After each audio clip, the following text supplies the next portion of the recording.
Welcome, beautiful souls. Welcome back. And welcome to those of you, this is your first time watching.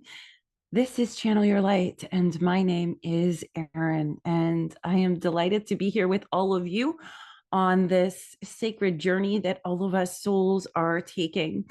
So I'm actually just popping on here with a very specific message for a collective, a soul pod, or a group of people moving through this process. I want to say process because that's going to be the focus of the process that each of us are experiencing and going through. So process is important, and there's an error.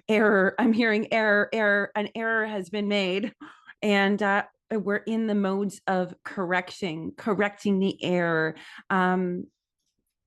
Correcting the arrows. That's also interesting. Let me just lean into that. We wish to talk about the process because the process is often forgotten as being the most profound wisdom.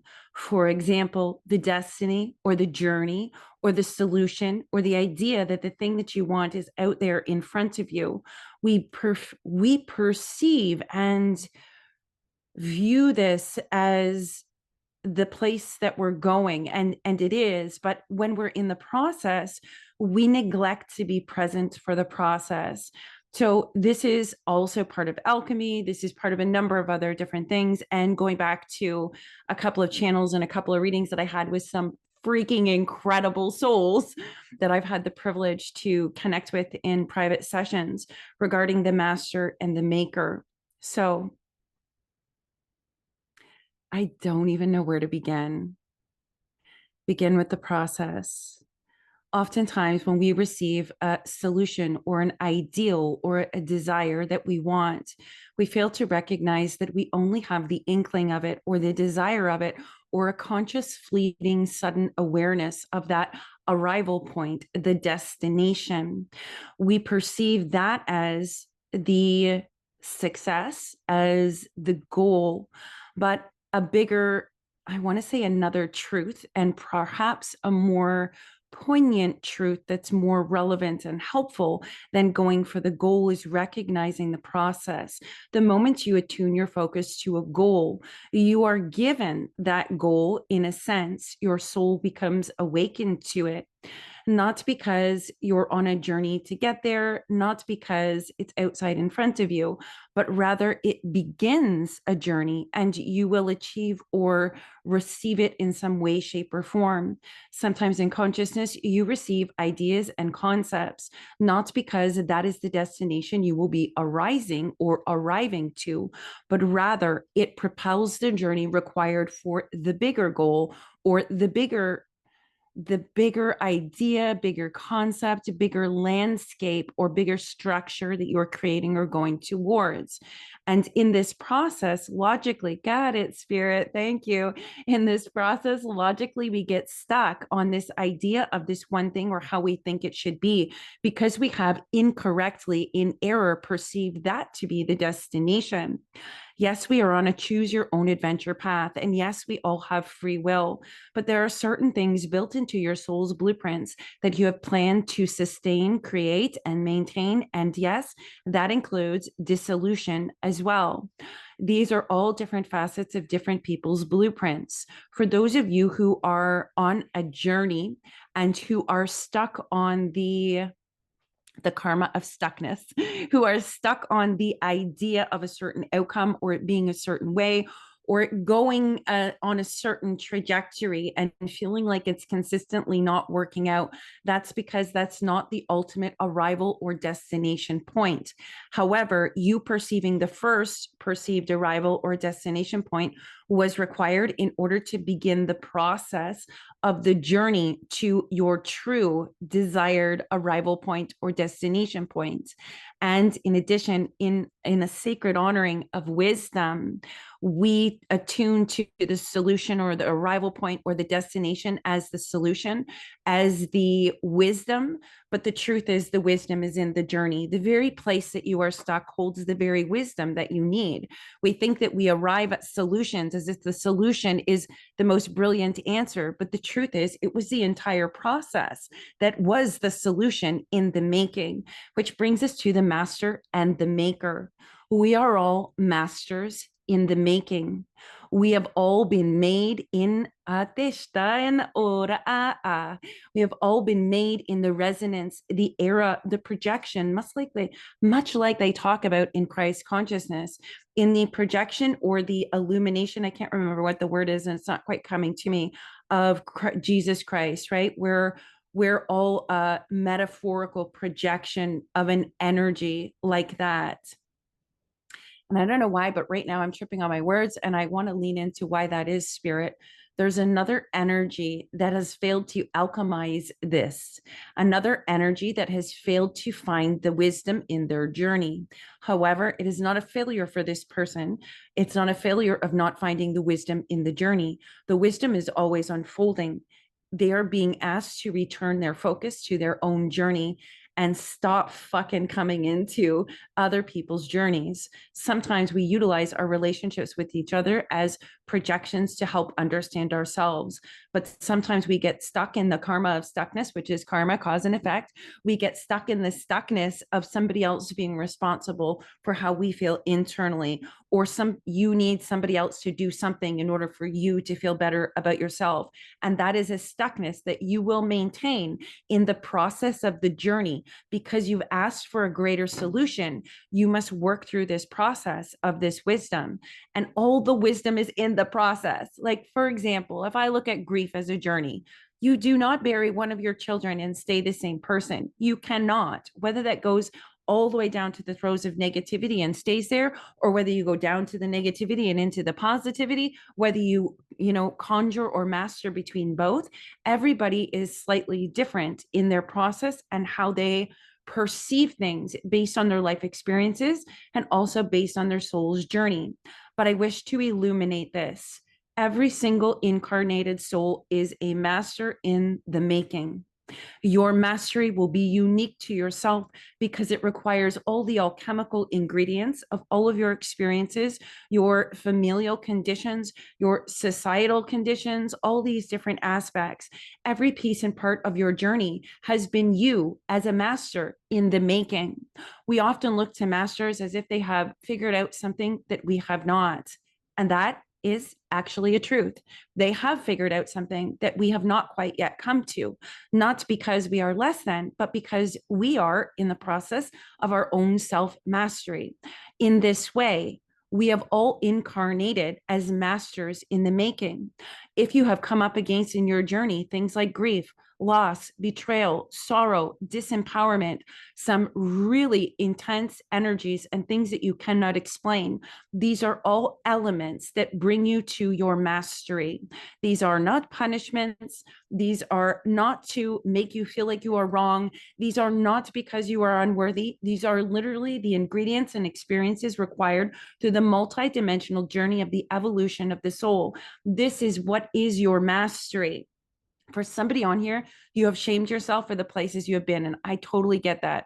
Whoever this message is for, I too have done the same thing. Shamed, blamed, you name it, everything in the book, directed at myself, taking accountability for other people's misuse of power as well. And that era is completed, and we're opening up to a higher consciousness. And that means a higher level of wavelengths. That means a higher level of frequencies. And the higher your attunement is to higher frequencies, the broader the landscape actually becomes. Alchemy doesn't just take one experience and say, here, solve it. Alchemy says, here's the experiences, and here's this component and that component and that component. I think I need to go over here on this little path, gather this component, and all these different ingredients come together and shape and mold and change form as part of that alchemical process. This is also the process of the master in the making. When the master is walking beside the maker, the wisdom is that they recognize that all processes lead to the destination or the arrival or the wisdom or the solution. And without honoring the process, we fail to be able to embody the solution, altogether. And in addition, sometimes our focus is so based on that future that we don't always capture the process. And when we get to the future, everything kind of doesn't go the way you think it will when that present moment arrives, because you failed to look at the process. So, process is so much more important than the destination. And we only have the destination so that we will move through that process, discovering all the wisdom, discovering all the keys, discovering all the joys, the ups, the downs, the aha moments, the interconnections. Our perceptions change. At the beginning of the alchemy process, when we're putting in, I can't remember what the scientific process of alchemy is, but whatever the metal or first originating element is that is then processed through into the element of gold. We don't just go to the first process element and say, oh, now we have to change this into this. No, we need to add things in. It needs to shape and mold. We need to move things out. I feel like I talked about this in another video recently, but this process is important because who the metal was at the second stage, it's not metal anymore, it's something else. And at the third stage, it's not the second stage either.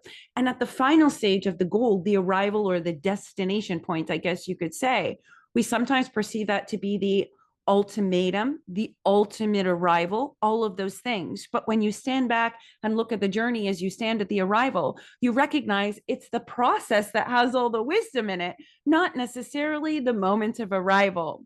So I'm not sure who needs to hear this or why it's coming through in this way.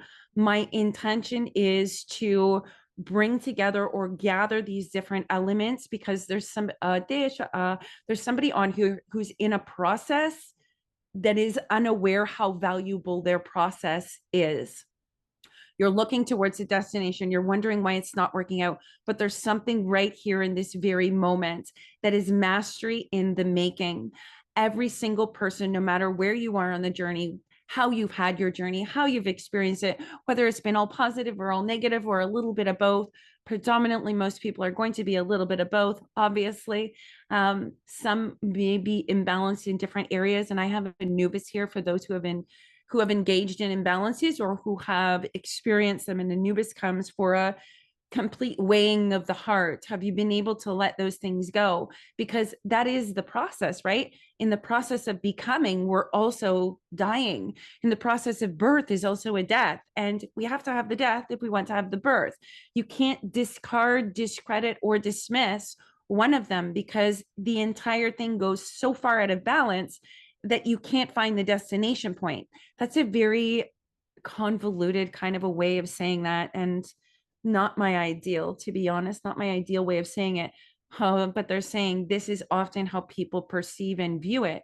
In the logics of the mind, we expect our logic to understand the places we have not been yet. But if you have not been there, your logic cannot understand it. It can only understand where it was. This is the opening of the mastery of the maker as well. This is the mastery of the maker and the understanding that all things already exist. And you are all simply in processes to arrive at those different destinations. And know once you arrive at a destination, you will thus begin an entirely new process of unknown things. Everything is always in process.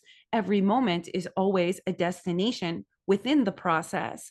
These different liminal spaces and this idea that we're doing it wrong if we don't have it all figured out, if we don't know all the answers, if we are not always happy, or if we don't have millions and millions of dollars in our bank account, is the idea that we are wrong or doing it incorrectly could actually not be further from the truth, because we're all in this process of mastery. The moment you set your sights to something that you attune to, or let's say you want to have a desire, the moment you identify the desire and you decide to go towards it, some people call this a law of polarity or the law of opposites, but just to kind of ground it down into a more tangible and palatable, I guess, way to describe it is the moment you ask for a desire, you're going to be presented with all the things that are in the way of the desire. And we often attribute that or logically label that when it happens as putting us back down into the cycle. But if we can perceive that I'm being presented with these things because they're actually things in my own energy, my frequency, my thoughts, my emotions, my physical body, whatever it is, that is in direct opposition or conflict to the thing that I've asked for, which calls us then to break through these things. They're not an indicator that you're going back down, that you can't succeed. These are the indicators of the things that are in the way of what you've asked or what you've desired. In this way, we are all masters in the making, and we often defeatism. Whoever this message is for, perhaps you felt defeatism, confused, convoluted, all these different aspects. You're in a process. And the moment that you accept that you're in the process and you just sit in that present moment and you just open to receiving the wisdom of it, to seeing it clearly, you immediately become unstuck. That's what they're saying. The second you come to that, you will immediately begin to move because you've given up your constrictions, your restrictions, the logifications of what you think things should be or shouldn't be, the judgments of where you are at or where you feel that is wrong in comparison to where you want to go to. Everybody has a different way of perceiving it, but we're all masters in the making. And yes, this life can be filled with horrendous, horrific, awful experiences. That is the truth. I cannot tell you that that doesn't exist, and to perceive it all from light. Light illuminates those darknesses. So when we have this beautiful, beaming, soul yearning light of a desire to fulfill, an expression of our soul, that light then says, yep, that's where we're going. Now let's come right back here to where you are. We're going to show you what's in the way. We're going to shine that light and illuminate for you the shadow that's in the way or that needs to be uncovered, needs to be worked through in order to allow you to follow that trajectory. And I feel like we get stuck in the process. We fail to recognize that the process is what provides the wisdom. And without the process, there is no arrival and there is no destination and there is no feeling like you achieved whatever it is you wanted to achieve. But if you can lean into the process actually goes much smoother, has a lot more grace and ease. It has peace and relief in it.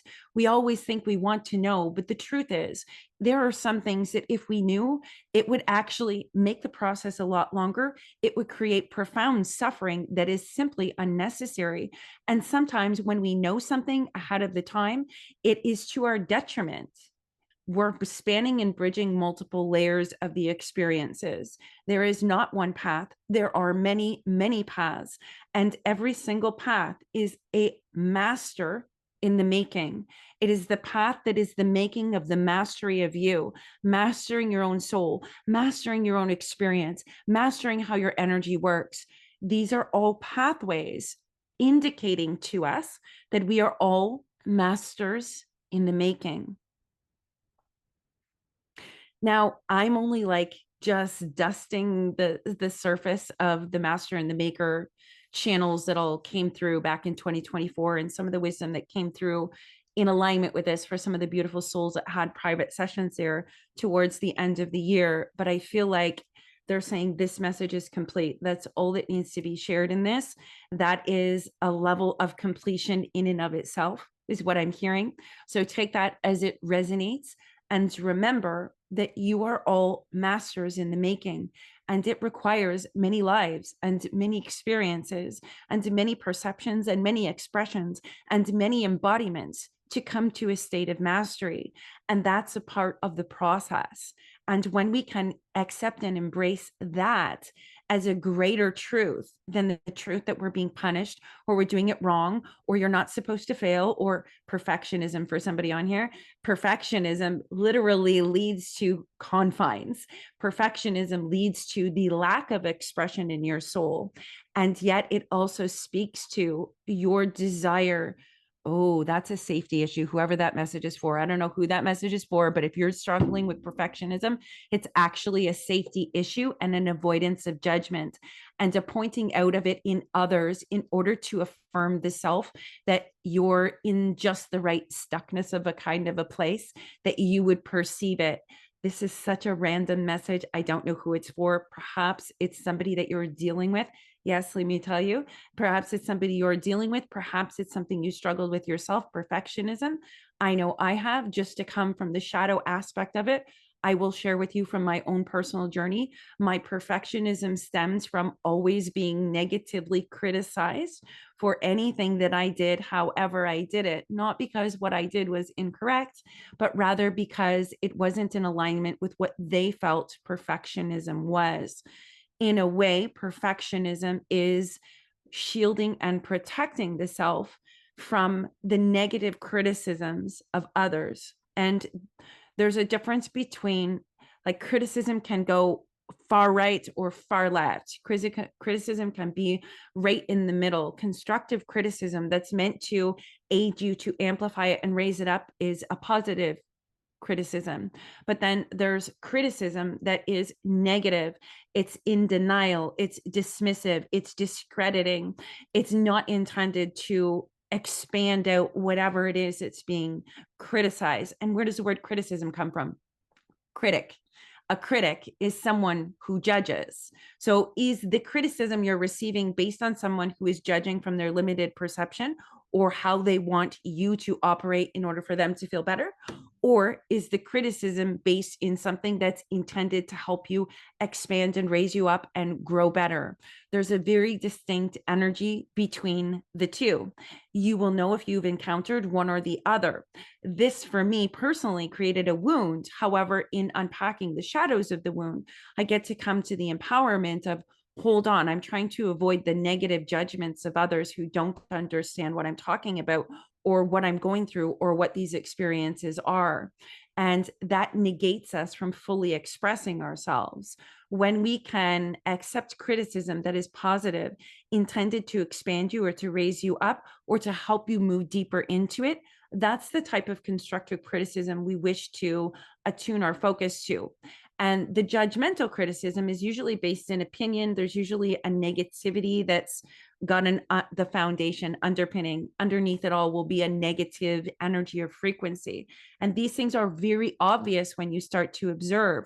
When you don't have a wound about being criticized anymore, you're easily able to tell that criticism is epic. It's going to help me change exactly the way I do this. That's going to help me reach more people, for example.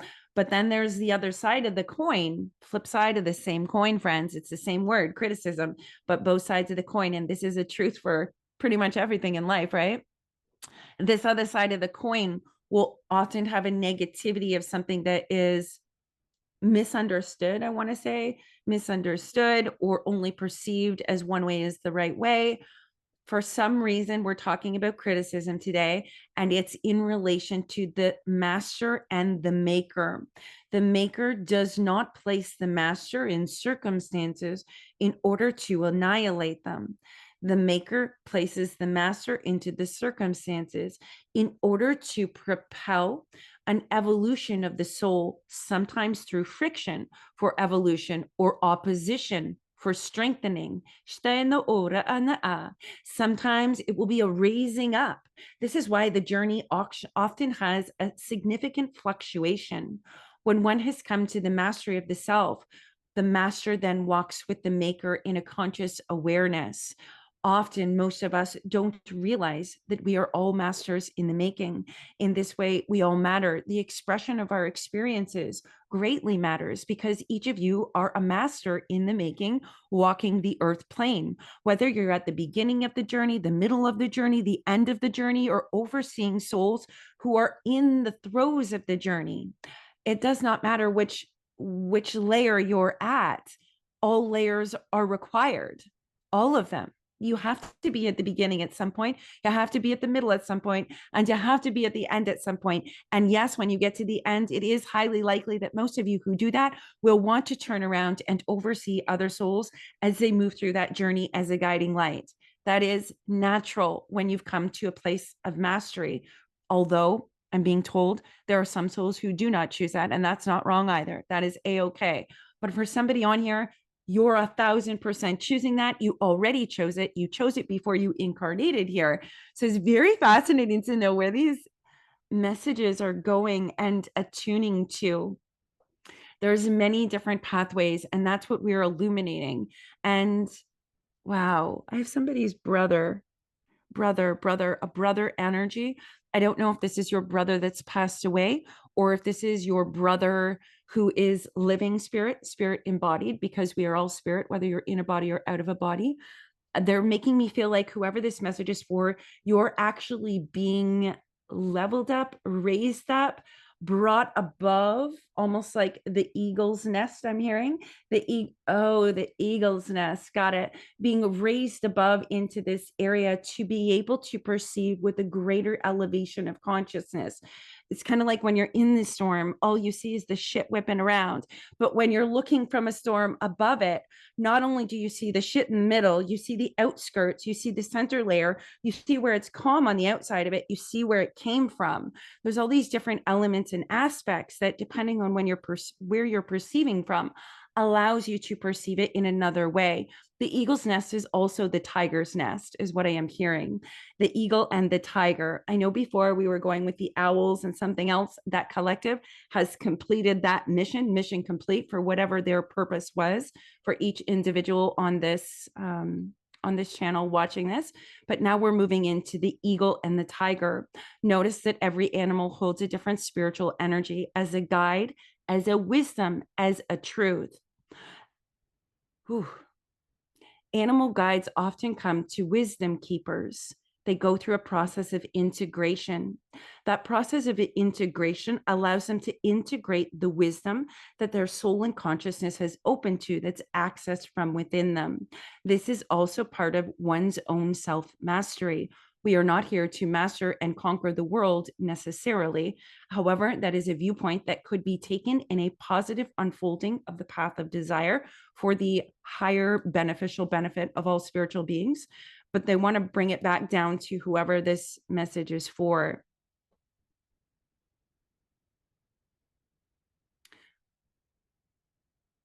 I feel like that kind of got sidetracked to somebody else. Yes, they're saying to somebody else's message. And it's almost like the two of them weave together or naturally complement each other, like this person's journey of struggling or just being down here. And the person over here whose journey is like the teacher and the student. Got it. The student's journey is significant and helpful to the teacher's journey. And the teacher's journey, of course, is significant and helpful to the student's journey. They naturally marry together in a beautiful, harmonious relationship. It is the same for those who guide and are being guided. It is the same for those who are parenting and looking up to a parent.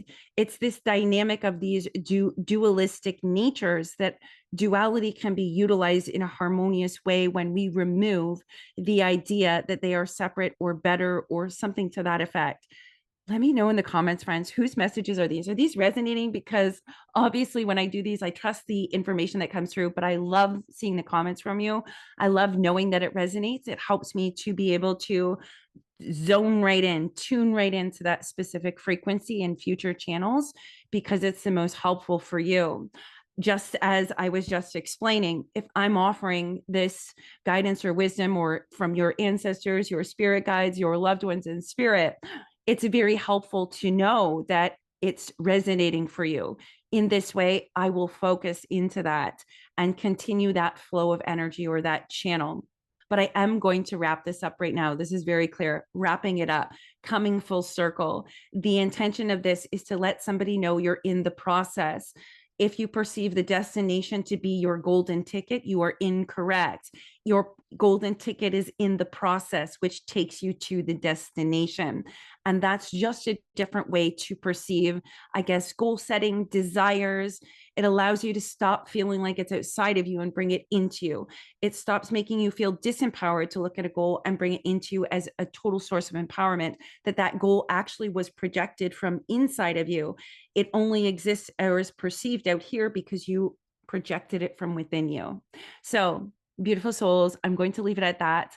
Let me know in the comments how you're doing. I know it's big energy. We got lots of solar flares. We're coming into the solar eclipse very soon. We're coming into the new moon very soon. There's a lot of shifts and changes happening that affects us all with an emotional, psychological, physical, energetic, and spiritual impact. So I'm sending you all much love, and I will see you in the next video.